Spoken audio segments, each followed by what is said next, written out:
हे guys what's up, good morning everyone. तो कैसे हैं आप सब लोग। Welcome back to your own channel Deepak Yadav science academy. Welcome to daily IAS exam dose. तो आज है तारीख 7 अक्टूबर 2020। आज की तारीख से जितने भी इंपॉर्टेंट करंट अफेयर्स बनेंगे जो कि आपके यूपीएससी एग्जाम यानी कि आईएएस आईपीएस के एग्जाम के पॉइंट ऑफ व्यू से इंपॉर्टेंट होने वाले होंगे, उन सभी को हम डिस्कस करेंगे। ओके, तो ये वीडियो आपकी यूपीएससी प्रिपरेशन में और ज्यादा जान डाल देगी। इस वीडियो को एंड तक देखोगे तभी आपको इस वीडियो की वैल्यू समझ में आएगी। यहाँ पे करंट अफेयर्स के साथ साथ मैं आपको ये भी बताऊंगा कि कौन सा करंट अफेयर्स कौन से जनरल स्टडीज पेपर से आप लिंक कर सकते हैं, यानी कि यूपीएससी सिलेबस से कैसे लिंक करा जाता है करंट अफेयर्स को। ये सारी चीजें भी मैं आपको साथ ही साथ सिखाता रहूंगा। ओके, तो आगे बढ़ते हैं। ये वीडियो सबसे पहली बार यहाँ पर यूट्यूब पर लेकर आई जा रही है, क्योंकि जो कि सेपरेट आईएएस एग्जाम के लिए यहाँ पर बनाई जा रही है। ओके, और आपको अगर लेक्चर की पीडीएफ चाहिए जो कि सभी लोगों को चाहिए होती है, तो आप नीचे डिस्क्रिप्शन बॉक्स में एक लिंक है, टेलीग्राम लिंक, उसको क्लिक करो और उस चैनल को जाकर ज्वाइन कर लो, क्योंकि वहां पे आपको डेली जो है ये पीडीएफ मिल जाती है इस लेक्चर की। ठीक है, तो गाइज अभी तक आपने चैनल को सब्सक्राइब नहीं किया है तो किस बात की देरी कर रहे हो। नीचे रेड कलर का बटन आ रहा होगा, सब्सक्राइब करो, और बेल आइकन आ रहा होगा, उसे जरूर प्रेस कर देना, ताकि आपके पास जो ये वीडियो है उसकी नोटिफिकेशन डेली आती रहे। क्योंकि यहाँ पर हम लोग डेली जो है ये वीडियो लेकर आते हैं, और सुबह द हिंदू एनालिसिस भी आप लोगों को मिलता है। ठीक है, पूरी कंप्लीट प्रिपरेशन आपकी यूपीएससी की यहाँ पर हो जाती है। आगे बढ़ते हैं और स्टार्ट करते हैं अपना डेली करंट अफेयर। ओके, तो सबसे पहले आप लोगों को ये आर्टिकल दिख रहा होगा। ये आर्टिकल किस चीज के ऊपर है? कीटो डाइट के ऊपर है। ठीक है, एक डाइट होती है कीटो डाइट। ओके, तो अब यहाँ पर ये न्यूज में क्यों है कीटो डाइट? अब यहाँ पे आपको पता होगा कि जो एक एक्टर है हमारी मिष्टी मुखर्जी, तो इनकी डेथ हो गई है। इनकी डेथ हो गई है। ये एक एक्टर है, कौन सी फिल्म्स बनाती थी? तेलुगु फिल्म्स, कुछ हिंदी फिल्म्स वगैरह बनाती थी। तो इनकी 2 अक्टूबर की डेथ हो गई है। क्यों डेथ हुई है? किडनी फेलियर हो गया था। ठीक है, और ये भी कहा जा रहा है ये कीटोजेनिक डाइट को फॉलो कर रही थी, यानी ये वाली डाइट कीटो डाइट को फॉलो कर रही थी। तो फिर यहाँ पर इसके भी कुछ रीजंस बताए जा रहे हैं, और यहाँ पर कीटो डाइट के बारे में आपको डिटेल में बताऊंगा। ठीक है, तो इस तरीके से आपको न्यूज पढ़नी है। अब इस न्यूज में से क्या पता क्या चीज इंपॉर्टेंट थी, आप लोग पता लगा पाते? नहीं लगा पाते। अब यहाँ से जो इंपॉर्टेंट बन जाती है वो हमारे लिए कीटो डाइट बहुत ज्यादा इंपॉर्टेंट टॉपिक बनता है। ठीक है, तो ये हेल्थ के पॉइंट ऑफ व्यू से सबसे पहले ये जो आर्टिकल है कहां से लिया गया है? इंडियन एक्सप्रेस से ये आर्टिकल लिया गया है। और ये जो इंपॉर्टेंट है ये जनरल स्टडीज पेपर 2 हेल्थ के पॉइंट ऑफ व्यू से बहुत ज्यादा इंपॉर्टेंट होने वाला है। ओके, तो डिस्कस करते हैं कीटो डाइट को। सबसे पहले आप यहाँ पर इस पिरामिड देख रहे होंगे कीटो डाइट का। इसमें क्या होता है, जो कार्ब्स होती हैं, हम लोग कार्ब्स लेते हैं जैसे कि चावल, रोटी, ये सब क्या होता है? कार्बोहाइड्रेट होता है। जो हम कार्ब्स लेते हैं उसको कम कर देते हैं। ठीक है, कीटो डाइट में कार्ब्स को कम कर देते हैं। प्रोटीन यानी कि जैसे कि एग वगैरह हो गया, हमारी दाल हो गई, चिकन हो गया, इससे हम लोग प्रोटीन लेते हैं। प्रोटीन को बढ़ा देते हैं, कार्ब्स को कम कर देते हैं, प्रोटीन को बढ़ा देते हैं, और फैट्स को हम और ज्यादा बढ़ा देते हैं। कीटो डाइट में फैट्स सबसे ज्यादा रहता है, फिर उससे थोड़ा सा कम हमारा जो रहता है प्रोटीन, सबसे कम रहता है कार्ब्स। ठीक है, और कार्ब्स के थ्रू ही हमारी बॉडी में एनर्जी आती है, ये भी आपको पता होगा। ठीक है, प्रोटीन इतनी एनर्जी नहीं देता, फैट्स इतनी एनर्जी नहीं देते जितना कार्ब्स एनर्जी देता है। अगर आपकी बॉडी में अगर एनर्जी चाहिए तो कार्बोहाइड्रेट से ही आपको एनर्जी मिलती है। ओके, आगे बढ़ते हैं। अब यहाँ पर इस डाइट के बारे में थोड़ी बहुत बातें जानते हैं। सबसे पहले जो ये कीटोजेनिक डाइट है, तो ये one of the most popular weight loss diet है, यानी कि आपको अगर वजन कम करना है तो आप यहाँ पे डेफिनेटली इस डाइट के लिए जा सकते हैं, लेकिन बहुत सारी प्रिकॉशंस को फॉलो करते हुए। ओके, क्योंकि ऐसे ही हम लोग किसी चीज को फॉलो नहीं कर सकते बिना उसके बारे में पढ़कर। ओके, तो यहाँ पर देखो वेट लॉस के लिए क्यों काम करती है, मैंने सिंपल से बताया। जो कार्बोहाइड्रेट है वो कम है, ठीक, कार्ब्स जो है वो कम होते हैं। अब आपको पता होगा कि जो आप रोटी चावल खाते हो, अगर ज्यादा खाओगे तो ऑब्वियस सी बात है वेट बढ़ेगा। जब किसी को वेट बढ़ाना होता है तो वो कार्ब्स को अपने इंक्रीज कर देता है, प्रोटीन को कम कर देता है। ठीक है, अब अगर उसे वेट लॉस करना है तो वो कार्ब्स को कम कर देगा और प्रोटीन को बढ़ा देगा। तो ये भी है हमारी एक कीटोजेनिक डाइट है। अब यहाँ पर अब ये देख रहे होंगे आप। अब इससे होता क्या है, कीटोजेनिक डाइट से होता है कि आपका जो मेटाबॉलिज्म है वो तेज हो जाता है। मेटाबॉलिज्म यानी कि जिस पर्सन का मेटाबॉलिज्म तेज होगा उसकी उतनी ज्यादा बॉडी जो है फैट को बर्न कर पाएगी। ठीक है, जिसका मेटाबॉलिज्म जितना ज्यादा अच्छा होता, जितना ज्यादा अच्छा होगा, मेटाबॉलिक रेट जितना हाई होगा, उसकी बॉडी जो है उतना ही कह सकते हो आप, जो फैट है, मोटापा है, चर्बी है, उसको लूज करती है। ओके, तो फिर यहाँ पर कीटोजेनिक डाइट से हम ये कर सकते हैं, वेट लॉस कर सकते हैं, ऐसा यहाँ पे बोला गया। ठीक है, फिर उसके बाद आप लोग यहाँ पर देखोगे इस डाइट के बारे में और क्या चीजें बोली गई हैं कि यहाँ पर अब इस तरीके से डाइट को फॉलो करते हो, आप कार्ब्स को कम कर रहे हो, ठीक है, या फिर प्रोटीन को आप लोग कम कर रहे हो, फिर उसके बाद जो है फैट्स को आपने बढ़ा दिया, तो क्या होगा, कहीं ना कहीं आपकी जो बॉडी है उसमें न्यूट्रिएंट की डेफिशिएंसी हो जाएगी, न्यूट्रिएंट्स कुछ कम पहुंचेंगे। जैसे कि आप लोगों ने कार्ब्स कम कर दिया तो कार्ब्स कहीं ना कहीं बॉडी में कम पहुंच रहे हैं, आपको एनर्जी लेवल नहीं आ पा रहा। आपका बॉडी में एनर्जी लेवल जब भी आएगा जब आप कार्ब्स लोगे। ठीक है, तो फिर इस तरीके से क्या होगा, कुछ न्यूट्रिएंट्स की, कुछ विटामिन की जो है शरीर में कमी हो जाएगी। कार्बोहाइड्रेट, प्रोटीन, विटामिन, इन चीजों की शरीर में कमी हो जाएगी अगर आप कोई ज्यादा कम करोगे। ठीक है, इसलिए कहते हैं बैलेंस करके हम लोग को खाना चाहिए। ओके, तो फिर यहाँ पे ये बोला जा रहा है, ठीक है, कि कौन कौन से विटामिन की कमी हो सकती है, जैसे कि हमारा विटामिन ए, डी, ई, के, साथ ही साथ कैल्शियम, फॉस्फोरस और सोडियम, इन सब विटामिन की हमारे बॉडी में कमी हो सकती है। ठीक है, अगर हम इस तरीके से जो है ये फॉलो अप करेंगे डाइट्स को तो। ओके, अब यहाँ पर डाइट से खतरा क्या लग रहा है? इस डाइट से ये होता है कि जो किडनी होती है उसमें किडनी में यहाँ पर देखा जा रहा है स्ट्रेस काफ़ी ज़्यादा बढ़ जाता है। किडनी के ऊपर स्ट्रेस ज़्यादा बढ़ जाता है और जिसकी वजह से किडनी स्टोन भी होने के काफ़ी ज़्यादा चांसेस है, पथरी वगैरह होने के काफ़ी ज़्यादा चांसेस हैं। ठीक है, जो कि यहाँ पर शरीर को ख़राब कर देता है। ये सारी बातें हो गई हमारी कीटो डाइट के बारे में। ओके, तो इस तरीके से आपको यहाँ पे पढ़ना है। न्यूज़ में थी कीटो डाइट, क्या होती है कीटो डाइट ये आपको पता लगाना था, ये मैंने आपको डिटेल में बता दिया कीटो डाइट क्या होती है। आगे बढ़ते हैं। नेक्स्ट आर्टिकल आप लोग को ये दिख रहा होगा, ये आर्टिकल है एक हमारी मिसाइल सक्सेसफुली टेस्ट करी गई है, वो सक्सेसफुली टेस्ट हो चुकी है। ओके, तो उस मिसाइल के बारे में थोड़ी बातें बताई हैं। कल भी मैंने आप लोग को एक मिसाइल के बारे में बताया था, कौन सी मिसाइल थी? वो शौर्य मिसाइल थी। यहाँ पे कौन सी मिसाइल है? हमारी स्मार्ट मिसाइल है। स्मार्ट यानी supersonic missile assisted release of torpedo, यहाँ पे इस मिसाइल का नेम हो गया। और जो कल थी वो हमने पढ़ी थी, वो थी शौर्य मिसाइल। ओके, अब ये जो आर्टिकल है ये टाइम्स ऑफ इंडिया से लिया गया है और ये आर्टिकल डिफेंस एंड सिक्योरिटी के पॉइंट ऑफ व्यू से इंपॉर्टेंट है। That means general studies paper 3 के पॉइंट ऑफ व्यू से ये आर्टिकल हमारा इंपॉर्टेंट है।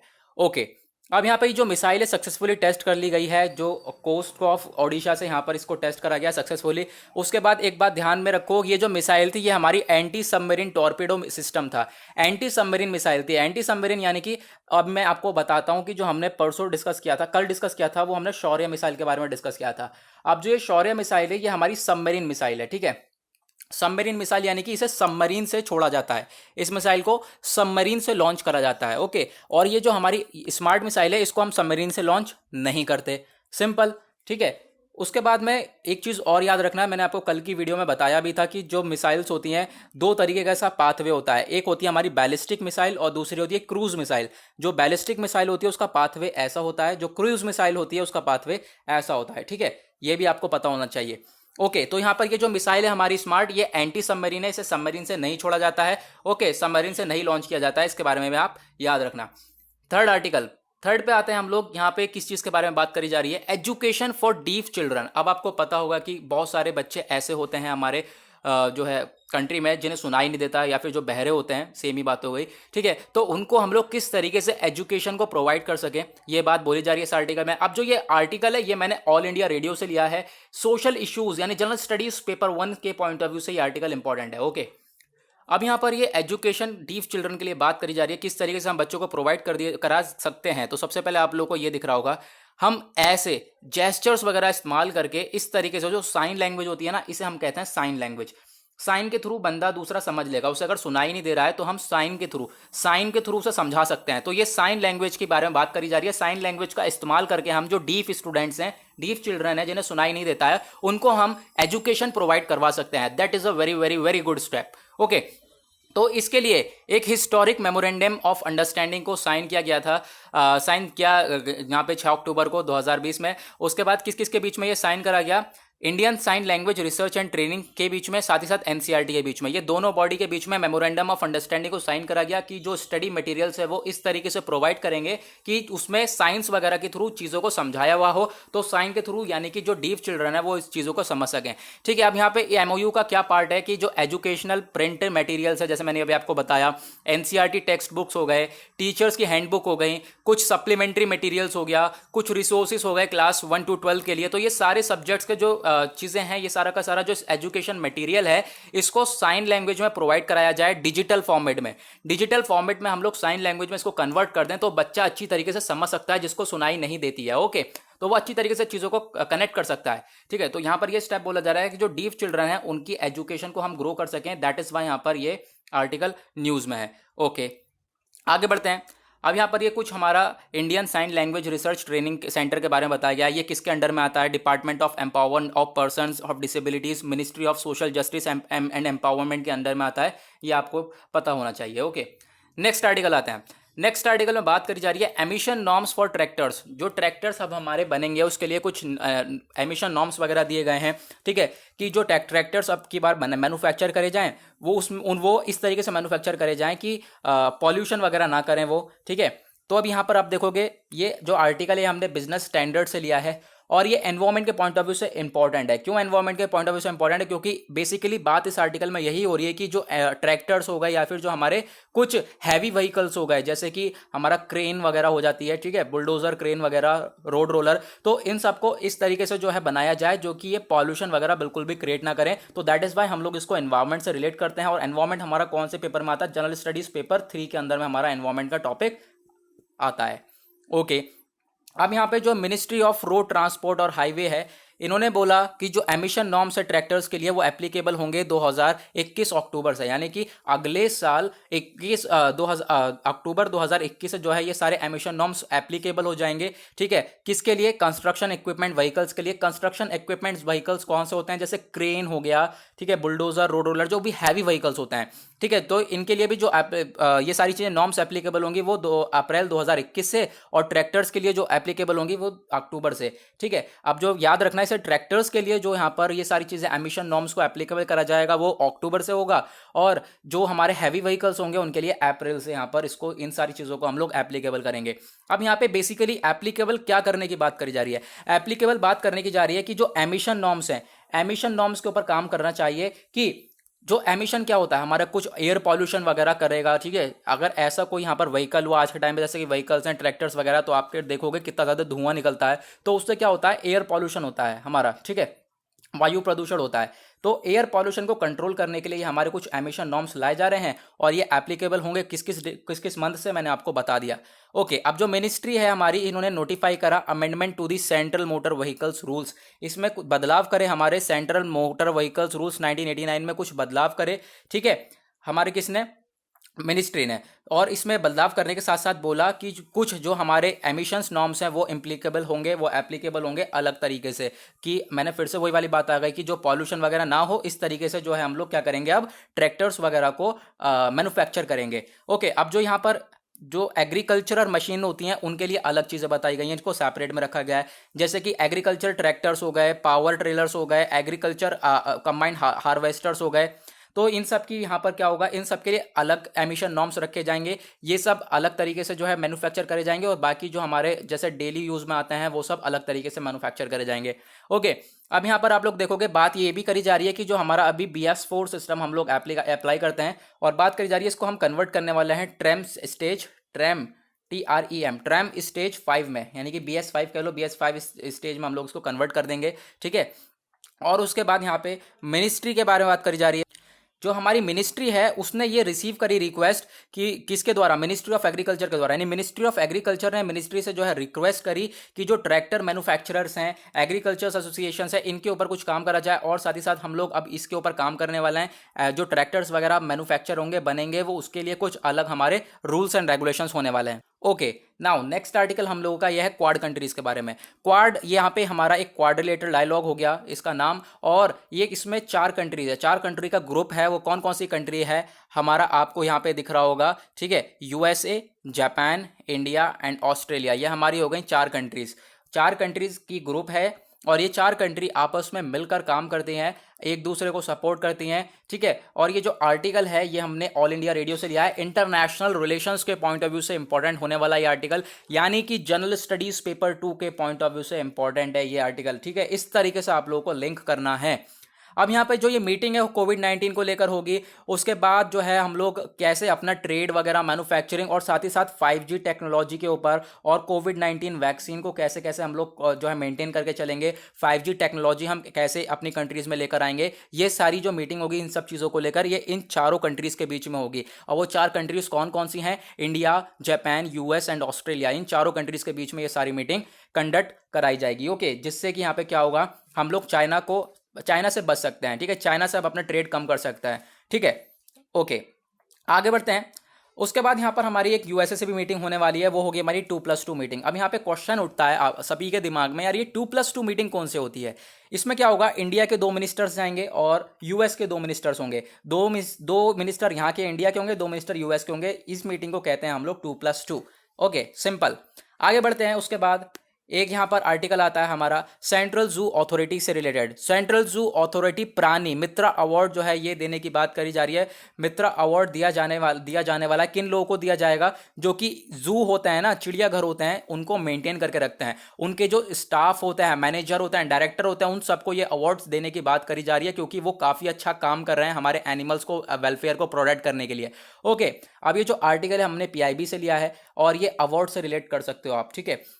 अब जो यहां पर क्या बात करी जा रही है, यूनियन मिनिस्टर ऑफ एनवायरमेंट इन्होंने क्या करा, gave away the CZA central zoo authority प्राणी मित्र अवार्ड्स, ताकि जो जू ऑफिसर्स हैं उनको और एंकरेज करा जाए, उनको और बढ़ावा दिया जाए, वो अपने काम में और ज़्यादा अपना कंट्रीब्यूट करें, मैक्सिमम कंट्रीब्यूट करें। इसलिए हम लोग क्या कर रहे हैं, इस अवार्ड का दिया है। अब ये अवार्ड जो दिया गया है, ठीक है, अवार्ड यहाँ पे दे चुके हैं ये लोग। अवार्ड दिया गया है, कौन कौन सी कैटेगरीज को दिया गया है? डायरेक्टर हो गया जू का, क्यूरेटर हो गया, और यहाँ पर वेटरनेरियन हो गया, बायोलॉजिस्ट, एजुकेशनिस्ट, बायोलॉजिस्ट, फिर से वही एजुकेशनिस्ट, एनिमल कीपर हो गया। इन सभी को जो है ये अवार्ड्स दिया गया है, ताकि इन लोगों का जो मोरल है वो और ज़्यादा बूस्टअप हो जाए, ये लोग और ज़्यादा अच्छी तरीके से अपना काम कर पाएँ कि हाँ भाई उनकी एक रेपुटेशन है। ओके, उनका काम एक बहुत अच्छा काम है जो कि एनिमल्स को प्रोटेक्ट करके चल रहा है। तो ये हम लोगों ने अभी ये अवार्ड वगैरह दिया है, इस वजह से ये आर्टिकल न्यूज़ में है। नेक्स्ट आर्टिकल आता है हमारा कुछ economic evaluations of ecosystem services. यहाँ पर इकोसिस्टम सर्विसेज प्रोवाइड करता है हमें एक जू, कौन सा? नेशनल जूलॉजिकल पार्क, ये न्यू दिल्ली में है, तो इसके बारे में बात करेंगे। फिर बात करते हैं ये जो आर्टिकल है ये हमने पीआईबी से लिया है, और जो एनवायरमेंट के पॉइंट ऑफ व्यू से आर्टिकल इंपॉर्टेंट होने वाला है, क्योंकि यहाँ पे इकोसिस्टम सर्विसेज की बारे में बात हो रही है, यानी कि सीधे सीधे ये एनवायरमेंट की बात हो रही है। तो एनवायरमेंट से इसे रिलेट करेंगे, और एनवायरमेंट का टॉपिक जनरल स्टडीज पेपर 3 के पॉइंट ऑफ व्यू से इंपॉर्टेंट होने वाला है। ओके, अब यहाँ पर बेसिस एक्चुअली जो है इसका बात क्या हो रही है, इसका बेस क्या है आर्टिकल का? ये जो रिपोर्ट आई है सेंट्रल जू अथॉरिटी के द्वारा, ठीक है, इन्होंने हाईलाइट किया importance of the habitats such as zoos to human wellbeing. जो जू हैं, चिड़ियाघर हैं, वो किस तरीके से ह्यूमन वेलबींग को एक इंपॉर्टेंस प्रोवाइड कराए जा रहे हैं, ठीक है, या फिर आप कह सकते हो एनवायरमेंट को किस तरीके से उन्होंने एक अच्छी तरीके का आप कह सकते हो बेनिफिट दिया है, ठीक है। तो यहाँ पर आप लोग देखो सबसे पहले कि हमारा एक सिंपल सी बात हो रही है एक जू की, ठीक है, जो कि यहाँ पर आप लोग अभी हमने न्यूज़ में देखा, कौन सा जू है? Zoological park new Delhi. इसने क्या करा है, हमारे एनवायरमेंट पर्यावरण के लिए काफ़ी अच्छा काम किया है। जैसे कि यहाँ पर देखोगे आप, इसने कार्बन स्टोरेज यानी कि जो भी एयर पॉल्यूशन होता है, कार्बन एमिशन होता है, कार्बन कैप्चर करने का काम करा है, कार्बन को स्टोर करने का काम करा है, उसको यूज़ नहीं करेंगे, ठीक है। कार्बन एमिशन ना हो एनवायरमेंट के ऊपर, यानी एयर पॉल्यूशन ना हो, वायु प्रदूषण ना हो, तो इसके ऊपर काम करा गया है जू के द्वारा। साथ ही साथ लैंड वैल्यू की प्रोवाइड करी गई है जू के द्वारा, ठीक है। कितने रुपए तक का यहाँ पे काम करा गया है? 55,000 करोड़ रुपए तक का। तो आप यहाँ पर ये सारी चीज़ें देख सकते हैं। ओके, यानी कि जो जू हैं, चिड़ियाघर हैं, वो एनवायरमेंट के लिए भी काफ़ी अच्छा काम कर रहे हैं, कर सकते हैं। ओके, आगे बढ़ते हैं। नेक्स्ट आर्टिकल आप लोग को ये दिखेगा सेंट्रल इंस्टीट्यूट ऑफ हिंदी।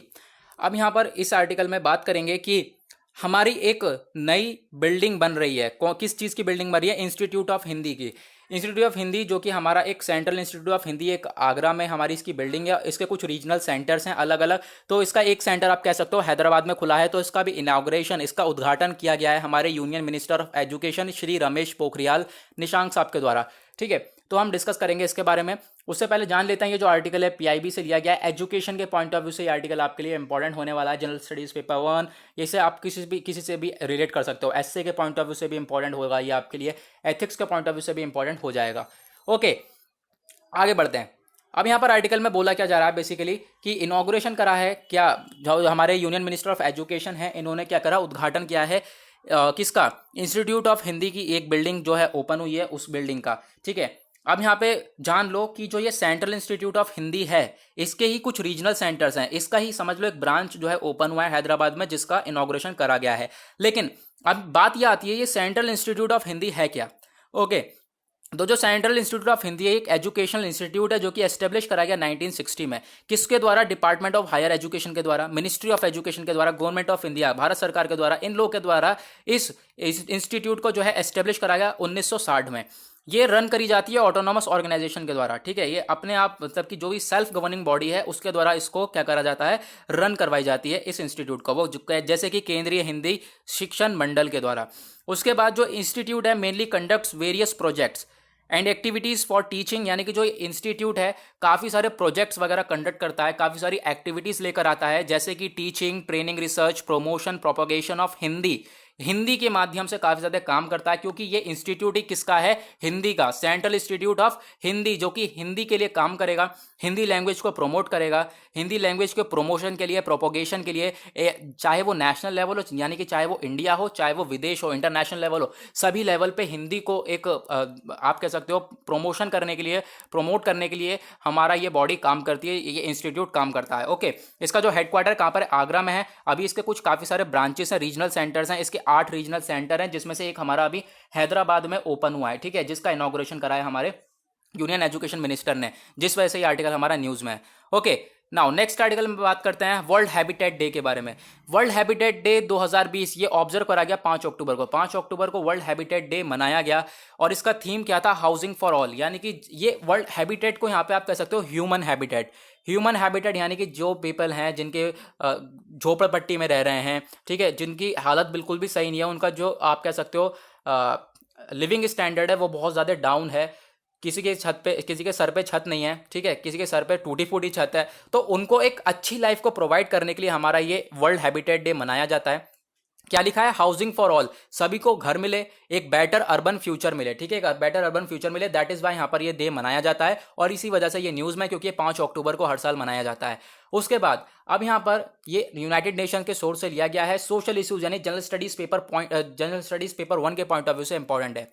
अब यहाँ पर इसके बारे में बात करें, जो 1985 में जो United nation designated the first Monday of October. अब ध्यान रखना, ये मैंने अभी एक चीज़ बताई आपको कि हर साल 5 अक्टूबर को मनाया जाता है ये डे, तो ऐसा नहीं है, हर साल अक्टूबर के पहले मंडे को, यानी कि अक्टूबर के महीने में जो भी पहला सोमवार पड़ेगा उस दिन यहाँ पे हम इस डे को सेलिब्रेट करते हैं, वर्ल्ड हैबिटेट डे को। ओके, 1986 से यहाँ पे जो है सेलिब्रेट करा जा रहा है। उसके बाद इसका काम क्या है, जितने भी हमारे पीपल हैं जो कि सही से नहीं रह पा रहे हैं, जिनके पास सारी चीज़ें यहाँ पर चीज़ें नहीं हैं, तो उनको उनकी जो बेसिक राइट्स हैं उनको प्रोवाइड करना और एक एडिक्वेट शेल्टर, उनके सर पे छत देना, ठीक है, तो ये सारा काम हमारा इस डे को, ये इस डे के द्वारा रिकॉग्नाइज करा जाता है। ओके, अब इसी से रिलेटेड एक चीज़ आती है यहाँ पर, ये खैर इतना इंपॉर्टेंट नहीं है बट एक बार जान लो फिर भी, जो हैबिटेट स्क्रॉल और हॉनर है, ठीक है, ये भी एक अवार्ड है जो कि लॉन्च करा गया United Nation human settlement programme 1989 के द्वारा, ठीक है, ये उसको दिया गया जिसने अच्छी तरीके से क्या करा, ह्यूमन लाइफ को इंप्रूव करा, ह्यूमन लाइफ को सेटलमेंट करा गया,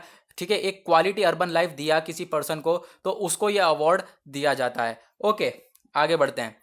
उसके बाद आज का आखिरी आर्टिकल ये क्या बोलता है, नेशनल स्टार्टअप अवार्ड। स्टार्टअप के बारे में, यानी कि छोटा मोटा अपना बिजनेस को स्टार्ट करना, किसी भी चीज़ को, हमारे कोई भी बिजनेस हो, छोटा मोटा बिजनेस हो, कोई भी बिजनेस हो, बड़ा हो, कैसा भी हो, उसको एक स्टार्टअप करना, तो ये जो नेशनल स्टार्टअप अवार्ड्स हैं, यहाँ पर इसका जो फर्स्ट एडिशन है ये डिस्ट्रीब्यूट करा गया है, ठीक है, डिस्ट्रीब्यूट करा गया है, कह लो, या डिस्ट्रीब्यूट करा जाएगा, ठीक है, will be release by ministry of commerce on 6 अक्टूबर, ठीक है, 6 अक्टूबर को यहाँ पे क्या करा जाएगा, ये सारे अवार्ड्स, नेशनल स्टार्टअप अवार्ड्स को डिस्ट्रीब्यूट करा जाएगा।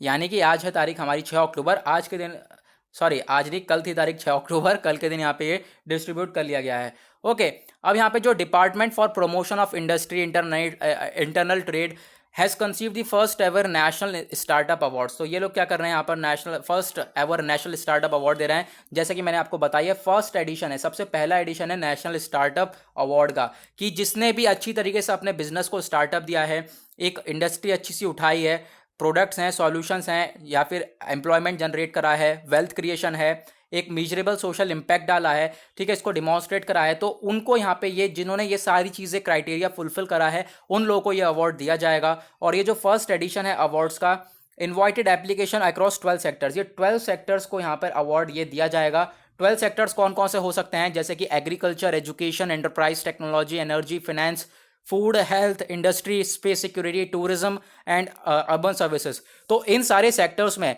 जो भी चीज़ें अच्छी तरीके से डेवलप हुई हैं, अच्छी तरीके से स्टार्टअप हो पाया है, इन सब में एम्प्लॉयमेंट जनरेशन हो पाया है, रोजगार बढ़ पाया है, ठीक है, तो उन्हें यहाँ पर ये अवार्ड दिया जा रहा है जिसका नाम है नेशनल स्टार्टअप अवार्ड, ठीक है। और जिसको भी अवार्ड दिया जाएगा वो 5 लाख रुपए यहाँ पर क्या होगा, उसे 5 लाख रुपए भी दिए जाएंगे, 5 लाख रुपए ईच, यानी कि जो भी यहाँ पे सेक्टर्स, इन सारे सेक्टर्स को अवार्ड मिलेगा तो हर एक सेक्टर्स को जो है 5-5 लाख रुपए यहाँ पर प्रोवाइड करवाए जाएंगे। ओके, तो यहाँ पर इसी के साथ हुआ हमारा यहाँ पे आज का हमारा डेली आईएएस एग्जाम डोज का पूरी की पूरी सीरीज खत्म। और अभी तक आपने चैनल को सब्सक्राइब नहीं किया है तो नीचे रेड कलर का बटन आ रहा होगा, सब्सक्राइब कर देना और बेल आइकन जरूर प्रेस कर देना ताकि आपके पास डेली जो है इस वीडियो की नोटिफिकेशन पहुंच जाए। ओके, आज के लिए बस इतना ही, मिलेंगे आप लोगों से कल। आज के लिए bye bye, have a nice day.